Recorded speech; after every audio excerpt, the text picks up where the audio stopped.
The broadcast is now starting. All attendees are in listen-only mode. Hello and welcome to Allied Universal's webinar, Regain Your Ground, Resilience After a Workplace Violence Event. I'm your moderator, Kelly Ellsworth. Today's webinar will last about an hour. You'll see a Q&A dropdown located in the toolbar on the right side of your screen. Please feel free to ask our presenters questions at any time during the presentation. We'll compile those questions and we'll answer them for you at the end of our session. Our presenters today include Brent O'Brien and James McGinty. Brent O'Brien leads Training and Leadership Development at Allied Universal, where our training and leadership programs have won multiple awards, including the 2016 ASIS Outstanding Security Performance Award for Best Training Initiative. With a degree in psychology and a graduate degree in HR management, Brent is also a certified coach in both the EI 360 tool and the DISC personality profile. Additionally, he is a member of ASIS and SHRM. Our second presenter, James McGinty, is a 25-year veteran of the Philadelphia Police Department and a former commander of the Bomb Disposal Unit. James acted as a fact finder for the World Trade Center tragedy, TWA Flight 800 crash, and investigator in the Oklahoma City bombing. He is also assigned to the Oversight Committee for the Columbine High School shooting investigation and a national team for counter-terrorist training strategies. I'm now happy to turn the presentation over to Brent. Great, thank you, Kelly. As we get started, our topic today is resilience after an incident, but I want to just bring us front end of that first, and before we get into resilience and how we recover, by talking about, first of all, the numbers. They're staggering. It's no secret workplace violence events are costly to an organization. We know that. The American Psychological Association, though, estimated that workplace violence costs businesses up to $300 billion per year due to absenteeism, diminished productivity, things like employee turnover, medical, legal, insurance fees. The numbers are staggering. So when we're trying to get the attention of those that we need to get the attention of, sometimes it helps by starting with some numbers and how much this costs if we don't do things correctly, if we haven't planned and prepared the right way.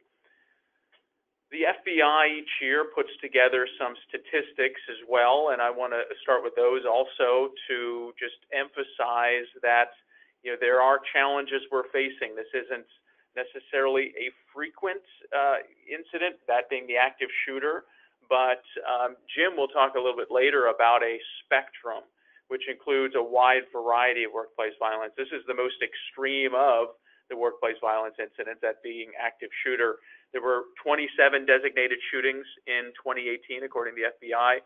That resulted in 213 casualties, not including the shooters. 85 of those people were killed, 128 wounded, 85 deaths. And what if, here's the challenge here, is what if the unthinkable occurs in your workplace? The most extreme of the workplace violence incidents occurs in your workplace.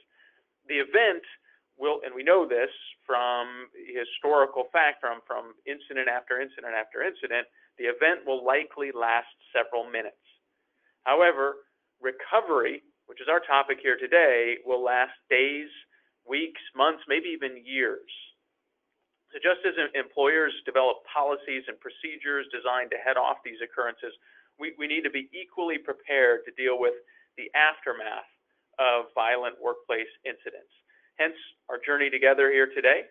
So thanks again for carving out some time for us to discuss this important topic.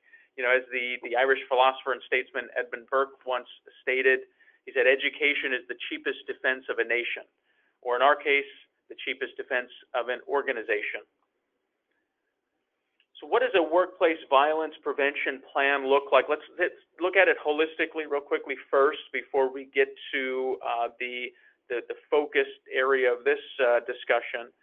But before we get into the workplace violence prevention plan itself, recognize that to develop this plan, to get to this place, we need to make sure you have support from the top. Support from the top of the security chain, of course, but support from the top of the organization as well. I'm talking about the C-suite in particular. There needs to be support behind this. The plan, the execution of the plan, each step of it along the way. And also recognize when we're talking about prevention plans that there is no one-size-fits-all strategy. We have organizations from around the country, around the world in our webinar here today. And we have organizations from a wide variety of what we call vertical markets, so healthcare and higher education and K through 12 and commercial real estate and chem, petrochem and residential and financial institutions and shopping centers and retail, and a wide variety of others as well. And so just recognize that you can't just take a plan and say, I'm going to insert this into you've got to figure out how does it fit into this organization. But the plan should definitely be made up of these three areas. One is violence prevention. So that's largely addressed by employee and supervisory training, awareness, physical and procedural security measures, counseling options, and respectful leadership. Building that culture, right? That's number one. The second piece of the plan is what we'll call mitigation and de-escalation. Mitigation and de-escalation of threatening or otherwise potentially violent behavior, to include, again, training employees in handling confrontational and aggressive behavior and threats, planning for the safe handling of triggering events as well, which we won't really spend much time on, but make sure that this is clear in your mitigation plan is what are triggering events, things like terminations and disciplines, layoffs, facilities closings. And then a threat management team should also be part of this mitigation and de-escalation process or step. The third step, which is where we'll spend most of our time, is crisis and duress response, or safely responding to the actual attack or violent situation. So many of our previous webinars have discussed the aspects in the first two areas, including plan development and awareness. But in this webinar, we want to focus on that third aspect or facet, and that is response, and then the important items that fall into this category and where we're going to spend our time: the internal response, crisis communications, and reevaluation. You know, back a few years ago, Allied Universal conducted a nationwide survey and looking at over 1,000 employed adults. And the objective of that survey was to determine if employees had personally experienced violence in the workplace. That was the question. Had they experienced violence in the workplace? And then what was the result of that? What was, in particular, what was the organization's response to that? So according to those employees surveyed, almost all of them, around 94%, said employers took some action as a result of workplace violence. So that's good, a good starting point. The most likely type of action taking was some sort of a meeting with the employee, about 73%. It's some sort of a meeting with the employee to discuss what specifically happened. The challenge is most employers were less likely to take other actions when these events occurred. Only about half took actual disciplinary action, and that's likely because either the company didn't have the courage to take action, the proper disciplinary action in those steps. And when I'm talking about disciplinary action, I'm talking about something that maybe wasn't on that, certainly on that active shooter end, the far end of the spectrum, but somewhere in between or below that. So the policy wasn't, the prevention plan wasn't clear, workplace violence plan wasn't clear on what, for example, zero tolerance for workplace violence meant.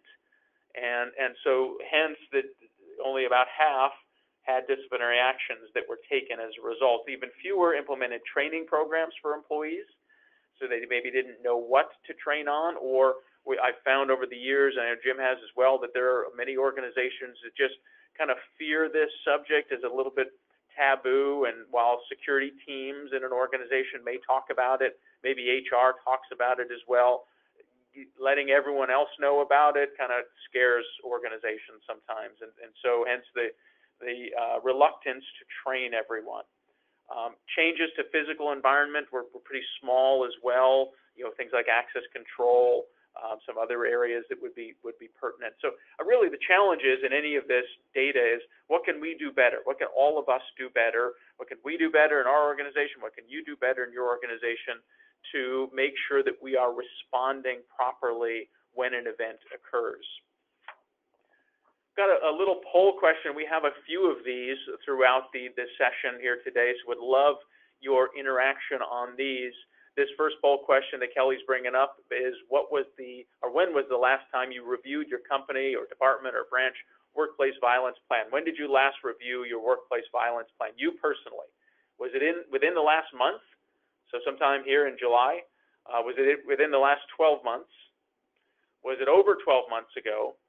Or have you never reviewed the workplace violence plan, perhaps because you don't know where it is or because you don't have one in the organization? Either one is fine. We won't share these out other than the overall percentage results. We're just looking to get a feel for a mini survey, if you will, on our participants here and where things stand.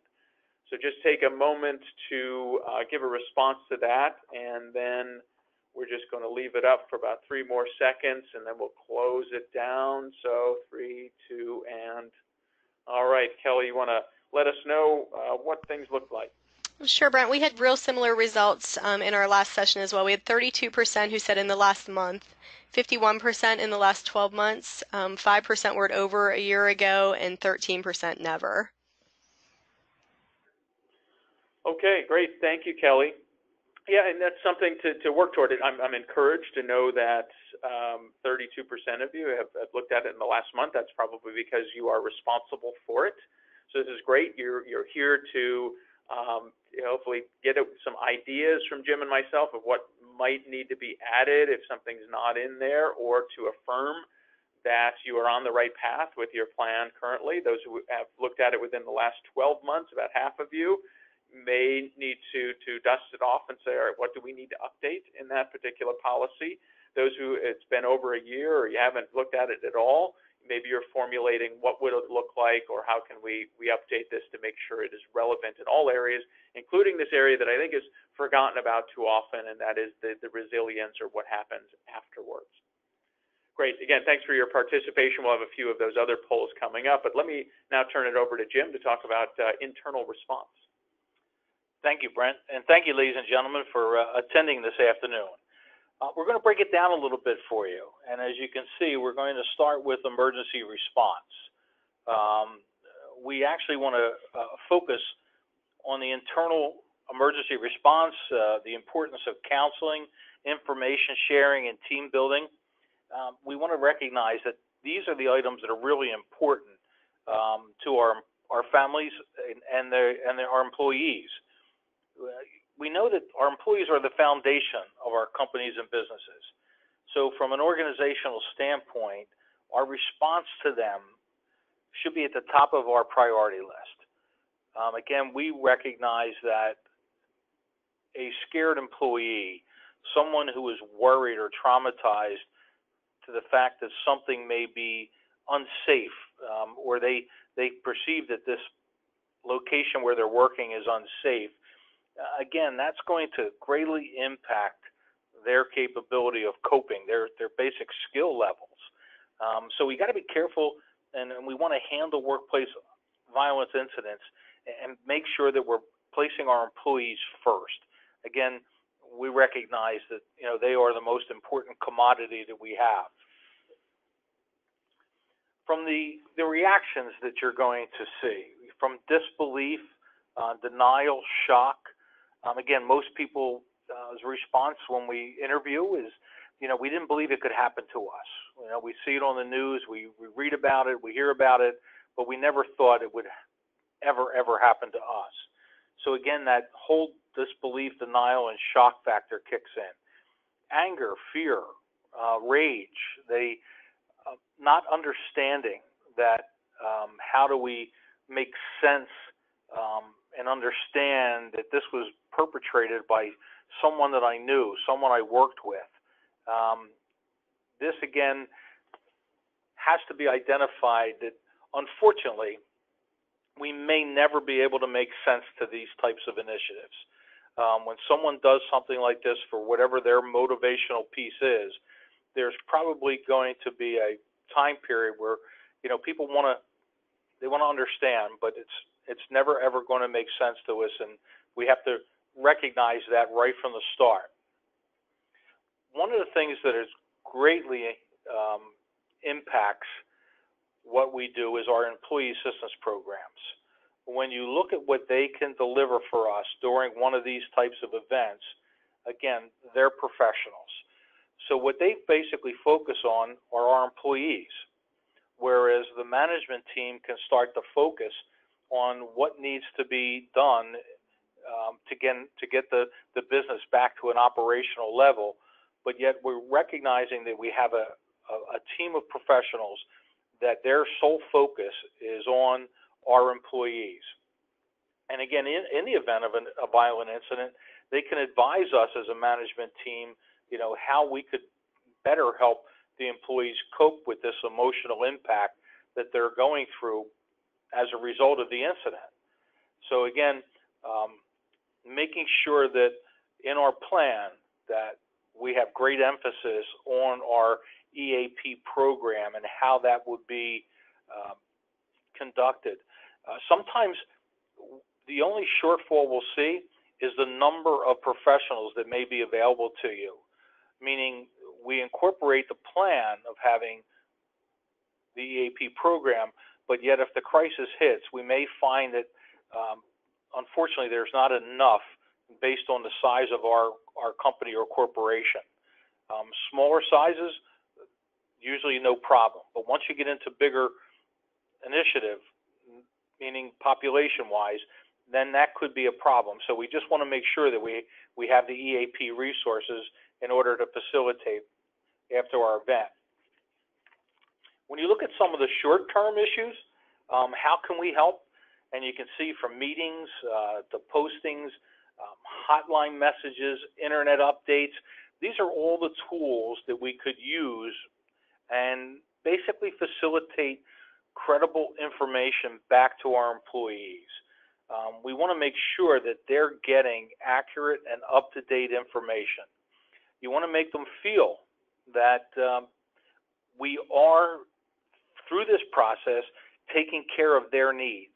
Again, we don't want anybody to feel that we're not being as honest or as open as we possibly can, but yet we do have to find a mechanism that would best suit how we could get out this, again, credible information to them to make sure that they're getting the access necessary that they need to recognize the information that we're putting out.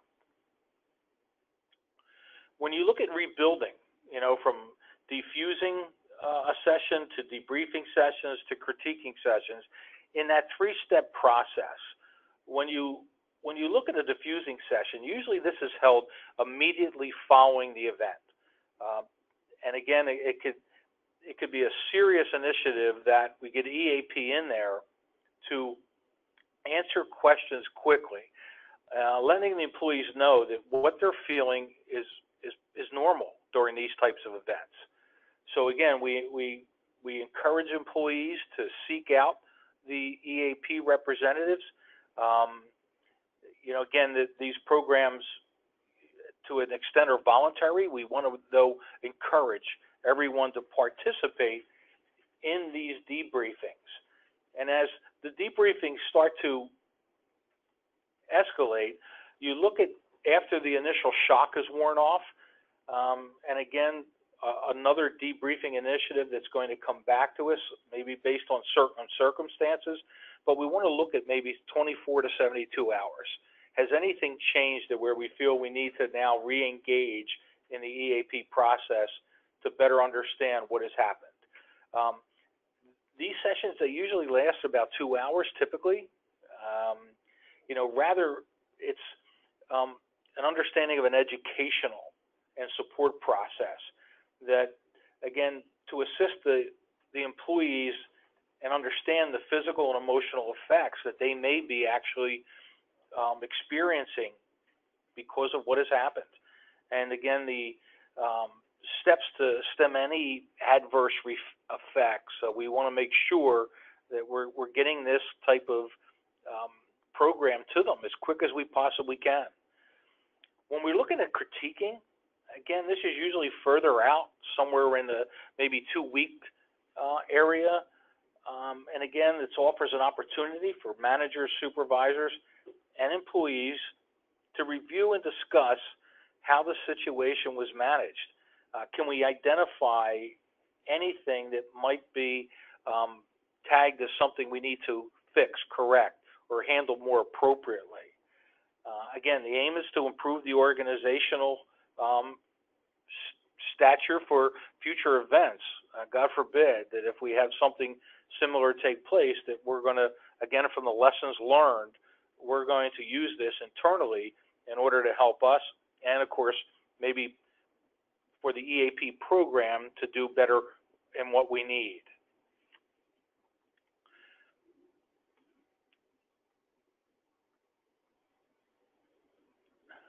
Communications. With that, we must recognize, as we talked a lot about, getting the appropriate information out. Again, overcoming that fear, that anxiety. When you look at how do we do this from maybe a leadership forum, can we use our email, our telephone trees, and then maybe down to one-on-one meetings. But again, the point is that we're making sure that our communications is being relayed in a way that we know that we're incorporating all of our employees in a most effective way.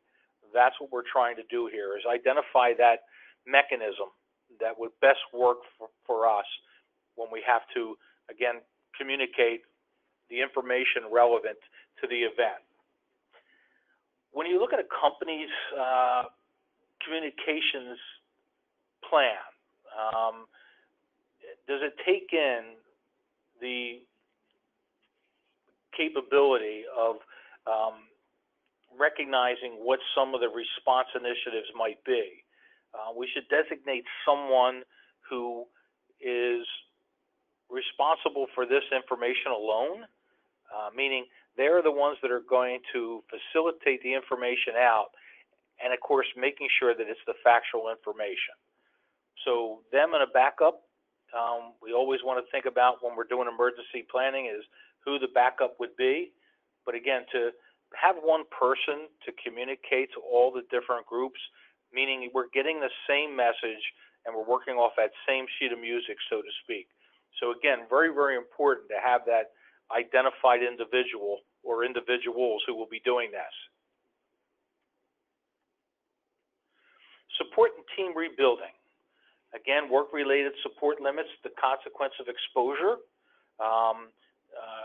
and the work-related stress that we're going to experience. We know that this is going to be a very emotional event.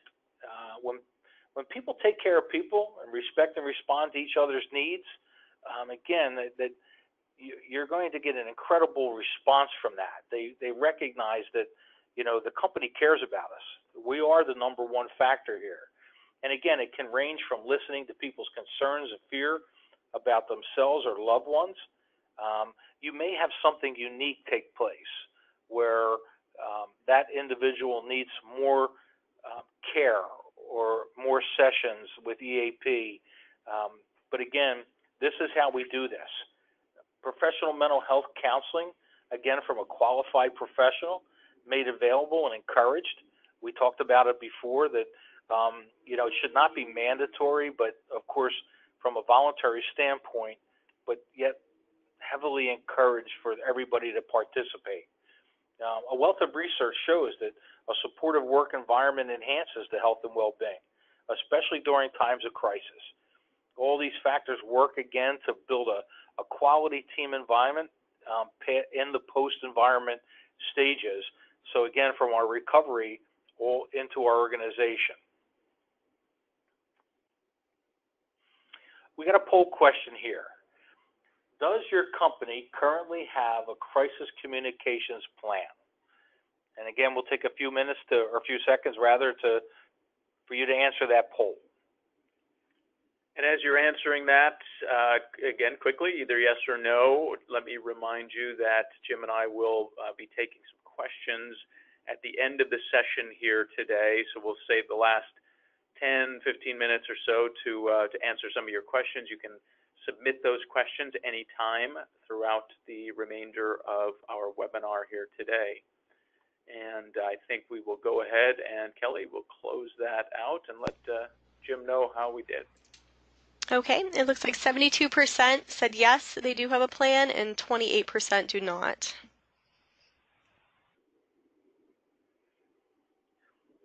That's good. It's great to see that the majority on this call have a communications plan specific to your events. That's very encouraging. Yeah, it is great, and thank you, Jim. We're going to switch gears to talk about external crisis communication, but the same thing, the external and internal would both fall into that communications plan that Jim was talking about in his poll there. And it is good to hear that many of you have one in place. So hopefully some of the things that we're talking about, again, will allow you to see, yes, here are some things maybe we don't have in there, we haven't thought of, or we're on the right track. For those of you who don't have one in place, again, use some of this information we're sharing with you to begin the building blocks of your external and internal crisis communication plan.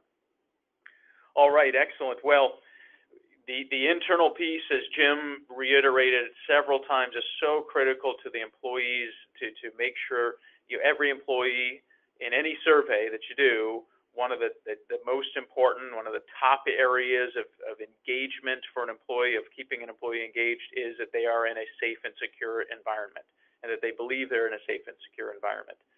And in fact, OSHA requires that of organizations as well, that we provide a safe and secure environment, right?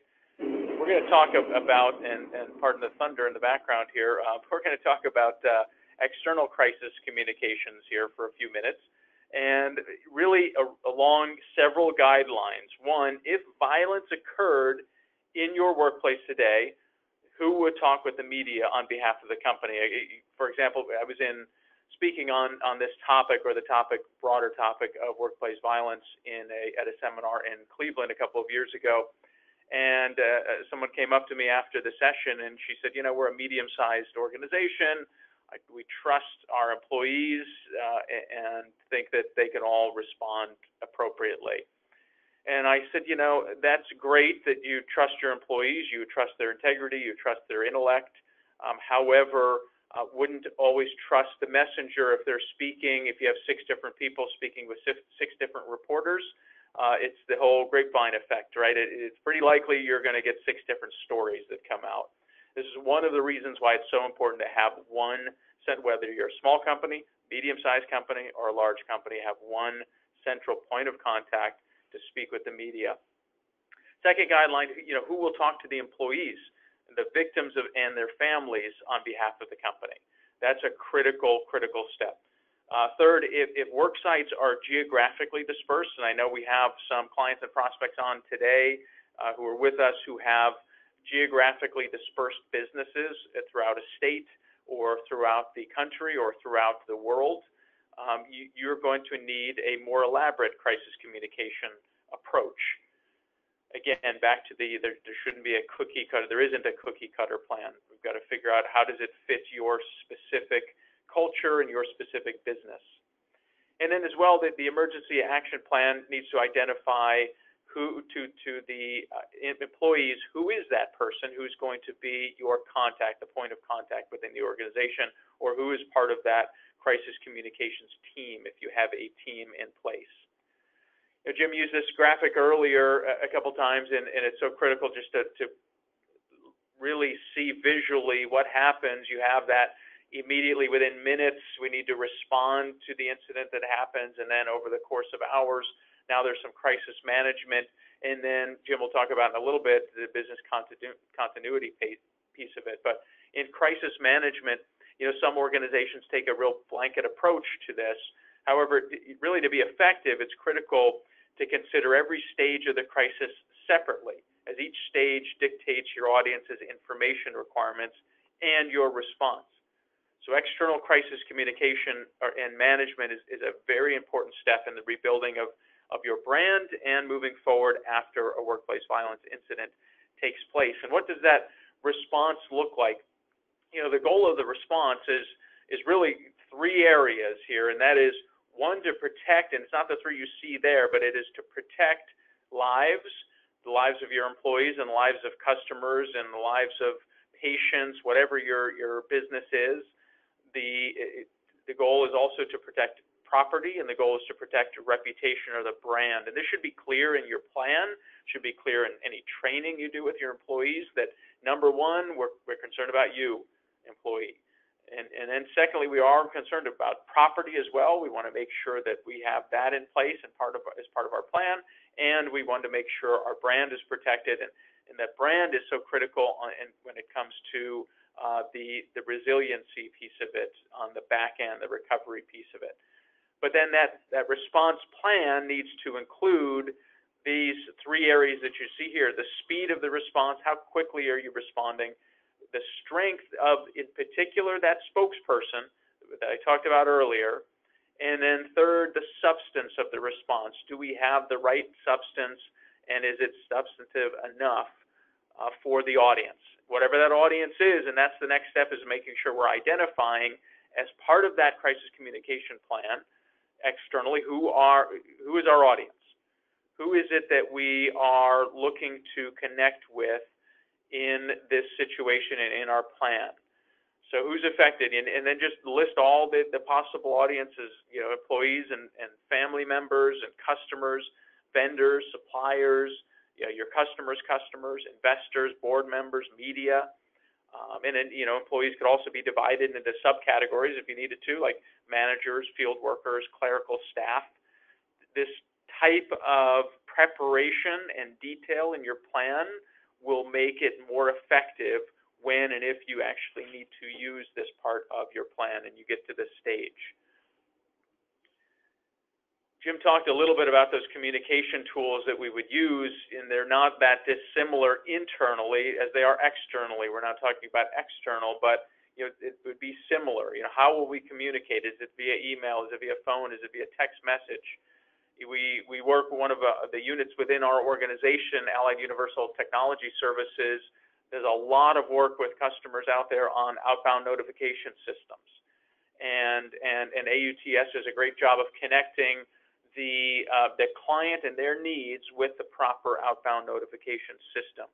That's very critical in an organization that there is one in place. How will your organization know the message that was sent, and is there a confirmation process? Is there some sort of an automated process in place? But these channels need to be determined pre-incident. Everything we're talking about is figure it out pre-incident and make sure it's part of that plan. Would also suggest that just as we're planning everything out pre-incident, we should also go to the extra step of planning out our messages and responses.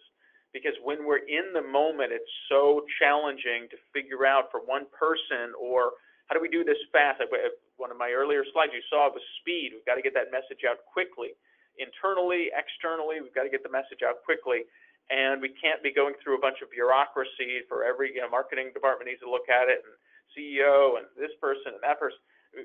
So starting with, all right, everyone agrees on if something happened, and this is actually in your plan now, here would be our canned message.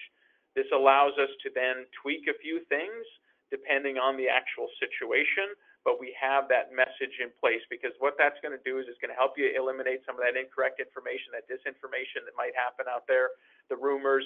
It's going to meet the information demands that are going to be coming fast and furious from family members and from media. It's going to get that right message out to the public and do it quickly as well, more quickly, and it's going to allow you, again, a template that you can work from, because it's going to need to be changed and updated on a regular, frequent basis. Now, those responses, those messages should always include three things. It's just a basic of communication, of journalism, and that is emotion, the situation, and action. So, this is how we're feeling organizationally right now. This is what's going on. This is what we know. So stick to the facts. Don't guess at things that might be happening. You leave the investigative work to the professionals, the law enforcement professionals. So the situation, this is what we know right now, and action, this is what the company is doing. And that, again, will need to be updated on a frequent basis. Now, all of that ties into our day and age of social media and the challenges that we all face with social media. In particular, the challenges to our brand. So how do we control that? It's generally not under our control. But do we have a communication, or do we have something within our plan that addresses a social media policy? You may have a social media policy somewhere separately. is there a way that you can grab that and bring that into your crisis communication plan as well? If so, I would suggest that very strongly, because this is critical. That, as you know, with social media, it's momentary. It happens immediately, and it's so hard to pull back from. So we've got to. This is also where it's helpful to have some prepared messages or canned responses on the social media side as well, and also helpful to, when an incident happens, assign someone to monitor social media and what's going on out there. What are employees saying? What are family members saying? What's the general public saying? How do we organizationally need to respond to some of those comments that are happening? In all of this, time is of the essence, right? The recovery itself is going to take time, but now we're in the immediate aftermath, and things are happening quickly. So time is crucial. Considering, do you need to organize some press conferences to make some public updates? What frequent updates do you need to give so that you're doing it proactively instead of reacting to what family members are asking or what the media is asking you? And then making sure you have a way, an opportunity to share that information that you have available as it comes in. Another poll question. So if you would, just take a moment to respond and let us know, does your workplace violence plan address and choose all that apply? Communicating with the media, communicating with employees during an event, communicating with employees after an event, all of the above, none of the above. Does it specifically call out those things? The media, communicating with employees during the event, communicating with employees after an event. Is it all of the above, or is it none of the above? So take a minute, just let us know what your plan looks like related to that, and perhaps some updating will need to take place on some, and others, again, you're reaffirming that you're heading down the right path so far. So why don't we go ahead, Kelly, and we'll close that one out and see what we have. Okay, so our three communicating answers were pretty close right across the board at 23 to 25%. All of the above at 56%, and none of the above at 15%. Okay, well, great. A little over half have all of that in there. Some of you just have pieces of it, so you may say, okay, how can we go back and just dust it off a little bit and add something specific on one of those areas? Excellent. Thanks for your responses there. Appreciate it. Let's now take a look at the reevaluation. Jim? Thank you, Brent. In doing so, we want to really take a good look at our continuity of operations and make sure that we do the plan review, evaluate your workplace violence plan, refresher training. How did the response to the event go? And did we do the things that we felt that were appropriate, necessary? I think we all recognize that there's probably going to be some room for improvement. So this is going to be a big plus for us coming out. New drills. Were the plans executed properly? Do we need to have new practice drills? Meaning, do we have to adapt something that we didn't recognize before this event? Meetings with emergency teams, how were their roles carried out during the emergencies? Were they comfortable? Do we provide the required training that we would, again, expect for them to be in that role? Sometimes this is the pitfall, meaning we delegate someone based on responsibility in a management team, and there may be the assumption that the tools or the training has already taken place. So again, we want to make sure that the individuals that are going to be responsible for the piece of the plan have the training to go with that. And again, we recognize that the more we're prepared, the better we're going to respond. Again, we know that this is an emotionally impactful situation, but we'll function. We'll be able to get through this based on what we've planned to do. From a continuity side of things too, we may recognize some of our lack of response. No workplace can consider itself immune from these attacks. They've now crossed over into all of our walks of life, from shopping in the mall to going to a movie theater to our places of worship, and of course in our workplace. So some of the things that we do and learn, we can make applicable into our everyday walk of life. But we need to make sure that as an employer, we want to identify and assess any risk for potential events like this happening. When is the last time we did an evaluation of our location? Again, the risk for specific natural disasters may be particular that an employee, depending on the nature of the work or the organizational culture, it's incumbent upon the employer. We need to plan in order to prevent or at least lower the risk of occurrence, and again, plan for the response efforts in case something unavoidable or unpredictable actually happens to us. Again, it's so important to consider a trauma response. Again, success of a business or a company, both short-term and long-term, we have to remember that it's going to come back to our employees and that piece of the organization from a recovery standpoint. When you look at the bullet points, loss of productivity, absenteeism, what's causing this from this event is, again, we went back and we started with the issue of someone being scared, someone being worried that something again is going to happen. Brent made great reference in his opening statements on the healthcare costs associated with these events.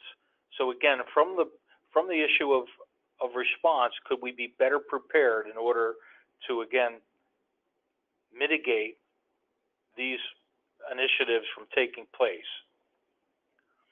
When we look at something, we want to do a real good evaluation. What was done well? Where can we improve? How was our plan executed? Are there additional, again, preventive measures that we could possibly take as a lesson learned? We don't have to wait for an incident to occur. Periodically we should look through our plan and look for any changes or updates that might need to take place. Maybe consider, was there any construction to the building? In a previous seminar, they were talking about, our organization is going to an open type of floor plan versus an office floor plan. Well, is this something now we need to really truly recognize as it changes our response tactics? We learn from others. Look at what some of the others have been through, and would it be applicable to us, what they've been through? What happened, and how can we fix that?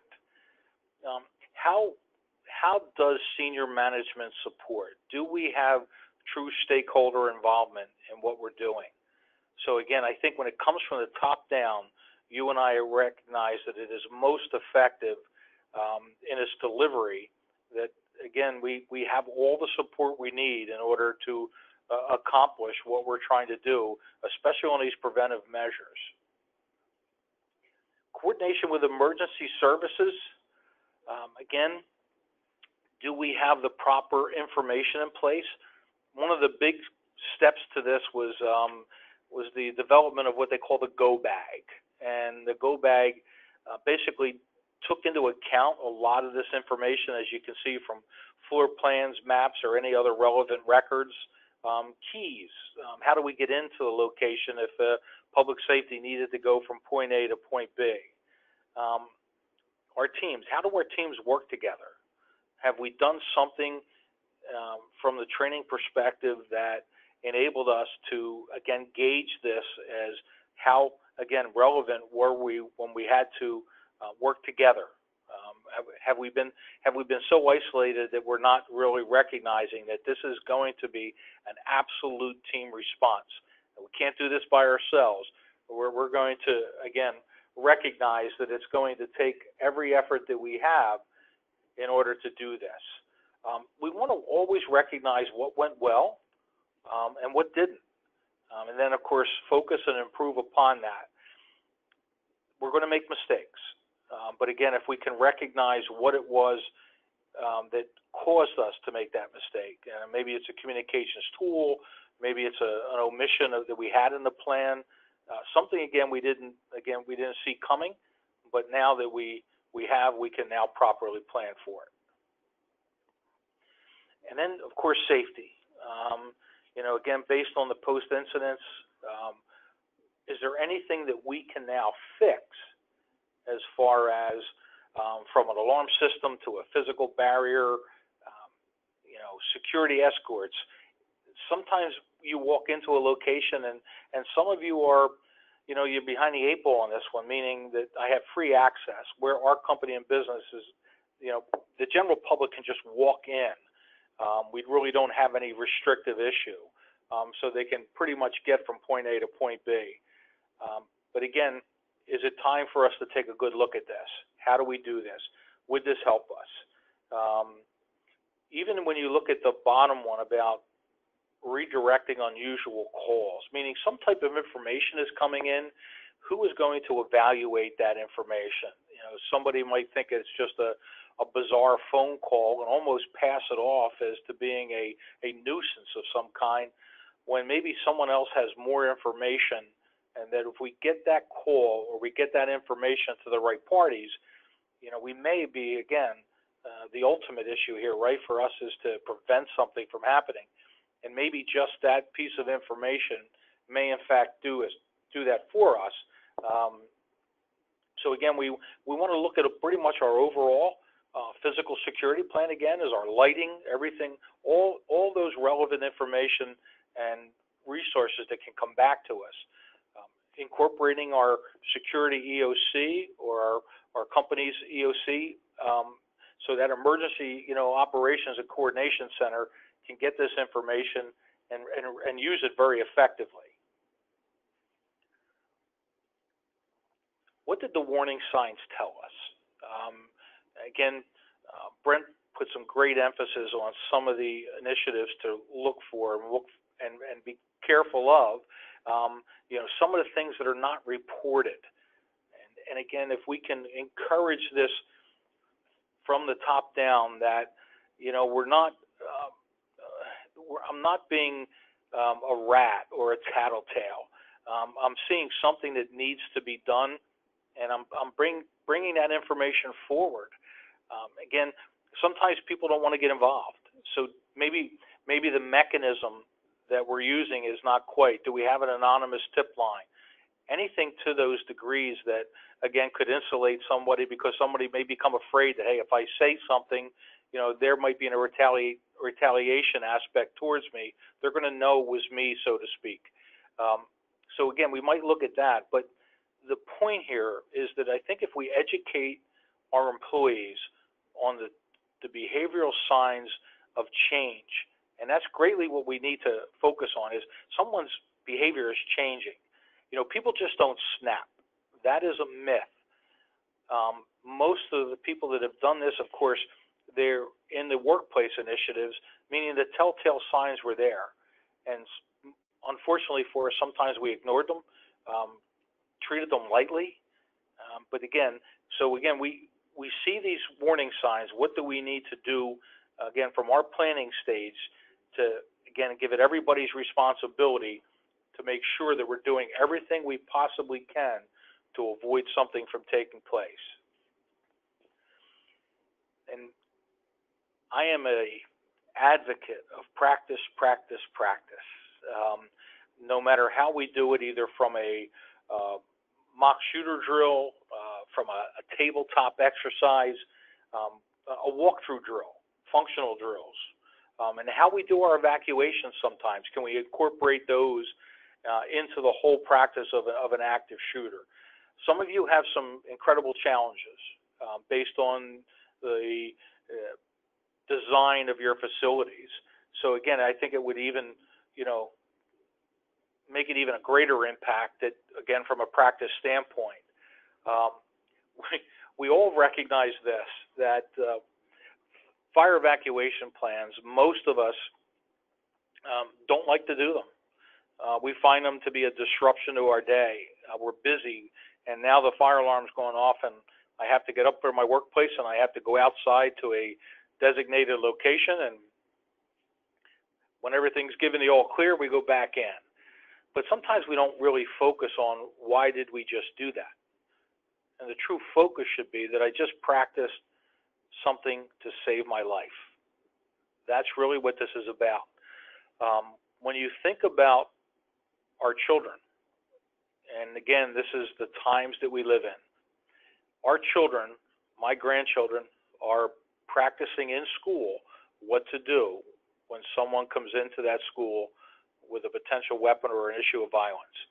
So we can recognize that our children are doing it now that we're taking it again into our own backyard, that we need to be able to do this. I thought Brent made also a great reference on the fact that most people don't want to broach this because they feel it's, again, we're going to upset too many people. And yet, when we time and time again work with companies and corporations on the delivery of these, we find that that's just the opposite, that people are grateful for the fact that we're taking the initiative to bring to light, again, an awareness level that this is the world we live in. And then, unfortunately, we're going to need to know what to do in the event of something like this happening. So, again, you practice, practice, practice. Great, thanks, Jim. Appreciate it. We have some time. We're going to dedicate the next 10 minutes to some questions. So if you have one that you're thinking of, go ahead and send that in now. But I hope that today you realize that preparation, preparedness, response, they're key elements to recovery after a workplace violence event. In regaining your ground after a workplace violence incident, it takes a combination of things like incident response and external crisis communication, reevaluation of your plan. So really focus on those employees and their families, support them, work with them, because protecting your employees' people, protecting property, protecting your reputation takes time, takes effort, and it takes practice and preparation. So plan for the worst, expect the best. Appreciate your engagement here today, and let's now take some questions. Kelly, what do we have in the queue? We do have a few questions to get started. How should a company prepare for a high-risk termination?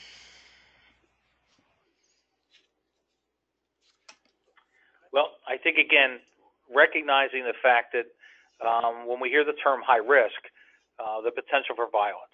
So we want to make sure we're addressing that, meaning do we need the police department involved, either being very close by, and we can accomplish that in an indiscreet way. Do we need to work with HR and look at maybe what type of package, exit package we can deliver for this person? Is there a way we can soften the blow, so to speak? Again, knowing that they're so upset of what had happened, maybe we can favorably, change that in a way that, because again, compensation-wise, we're trying to help them. Also, along with the continued availability of EAP, maybe because of what they're going through, again, that mental health issue might be a major factor where the EAP program could continue to help, even though that the employee is no longer with us. Yeah, it's some great points, Jim. And then there is the after effect as well. I think the question was, how do we prepare for it on the front end? Part of preparation is also preparing on the back end. I would suggest we know that there are 4 types of workplace violence, and one of those is worker on worker, and so that would fall into the category that this questioner is asking about. And what we've seen over the last probably 10 years, I've seen so many cases where the incident occurred, and oftentimes a shooting occurs after that terminated employee leaves the organization. They've been terminated or suspended, they leave, and then they come back onto the property. So part of your planning should be, let's take a look at access control. Jim talked about access control and other physical procedures a little bit earlier here in the webinar, but what are access control procedures, and what does your culture allow for? So if you're culturally allowing for things like piggybacking, then you can expect that that person will be able to get into the building pretty easily. However, if you culturally you have the support of executives and others to say, we have an access control procedure for a purpose, and this would be one example of why we have it, and you can show them a few examples from the news on this. then, and making sure everyone is following that, that can also be part of your plan. Good question. Thanks. Kelly, what's next? Okay, our next question, should your business continuity plan and your workplace violence plan be aligned? Another good question. Yes, they should be aligned. Again, you may recognize that you don't have to, meaning you don't have to reinvent the wheel, so to speak. But yet you recognize that as a result of the workplace violence event, there's going to be some similarity into what we need to do from a recovery standpoint. Of course, I think we really recognize the importance of the EAP aspect of it, but also, what if we have a crime scene and we have to go to a different location, or we're not going to be able to use our location for a period of time. So based on some of the circumstances, you can easily see that the continuity of operations should be worked right in considering a workplace violence event. Okay, and what key personnel do you suggest is involved in creating a workplace violence plan? Yeah, that's a good question, and this also gets to what Jim was just talking about bringing together some of your plans, and would your crisis communication plan or your communication plan in general be part of, or your business continuity plan be part of workplace violence plan? And I think Jim's absolutely right. It should be melded together. However, to do that effectively, you need to make sure that that team, and that's what the question was, is comprised of individuals who own those different areas, because it's probably one person, maybe the CIO, Chief Information Officer, that owns the business continuity plan, and maybe it's the CSO, Chief Security Officer, or Director of Security, who owns the workplace violence prevention plan. If that's the case, both should be on that team. Probably a head of HR should be on that team as well. Those are some of the areas, and I would always suggest somebody on the operational side of the business as part of that team. Whatever your operation is would be part of that team as well. Who'd I miss? I'm sure I've missed some others. Recommend legal. Having legal is part of the aspect of what we need to do as well. Absolutely. Okay, thank you. Also, do you have any data regarding the financial impact of an organization who experienced a workplace violence event? Yeah, it's a great question. I started with the poll. I think as good as I can do, as well as I can do on that one, is that relatively general data that suggests that there are huge costs up to, and the number I gave earlier was $1.7 billion annually attributed to losses, and that's just due to the stress that goes behind workplace violence related incidents and the lack of feeling secure and safe in your workplace. There have been studies. OSHA's posted some information on it, but companies aren't generally sharing specifically how much each incident costs. And keep in mind that putting a dollar around brand damage is tough to do, but that does happen. There's a brand, there's a reputation that challenge that goes behind any workplace violence incident.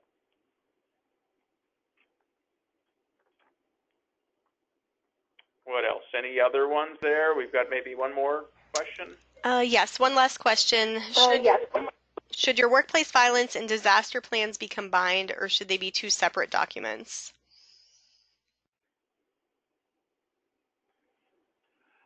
I believe they should be two separate documents, but of course referencing what you need to reference in those documents. Again, they take you to, those documents give you specifics. So the specifics on what we need to do for our workplace violence prevention, and then of course the business continuity would take in a whole effect of what we're going to do as far as, again, Brent made great reference to the branding aspect of it, employee aspect of it, all those different things that are relevant in a business continuity side, again, should be separate. We need to know that we may have to at some point, of course, plug this in, so they should marry up at some point, but they should be two separate documents. And let me, as we're wrapping up, thanks, Jim, just one quick note here, to think of your security, we've used this word a couple times, holistically. Think of security related to workplace violence in a very holistic way, and that's why I referenced earlier our Business AU Technology Services, or AUTS. They are able to work with us and work with our partners to make sure that we have the proper technology in place, installing, integrating with, monitoring, looking at new and unique areas of robotics or drones. And then there's also the AU RACS is what we call it, Risk Advisory and Consulting Services.